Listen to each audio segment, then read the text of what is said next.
Les présumés auteurs de l'assassinat du journaliste Mohamed Koula Diallo, tous du service de maintien d'ordre de l'UFDG, incarcérés à la maison centrale de Conakry, souffriraient de graves problèmes de santé. C'est du moins ce qu'annonce leur avocat Maître Alseni Aïssata Diallo. Le porte-parole du parti déplore cette situation. Dans un état de droit, c'est d'abord inadmissible que l'on mette quelqu'un en détention pendant une telle durée et sans qu'il n'y ait de jugement.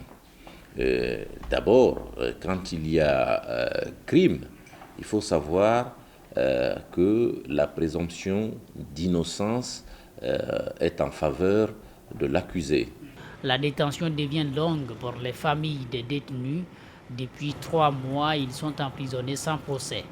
L'Union des forces démocratiques de Guinée exige leur libération. Écoutez, nous sommes très déçus parce que ce ministre guinéen d'abord est issu de la diaspora.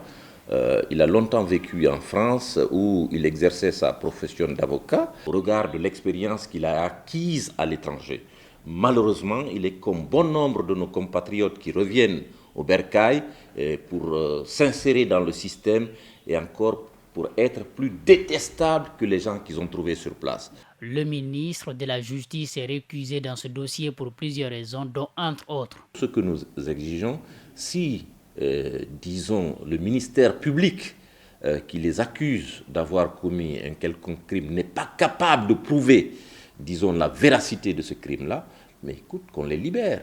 On ne peut pas garder quelqu'un comme ça. Ça ressemble un peu au système tchécoslovaque. Vous savez, on fait la pression sur l'individu pour qu'il avoue quelque chose qu'il n'a jamais commis.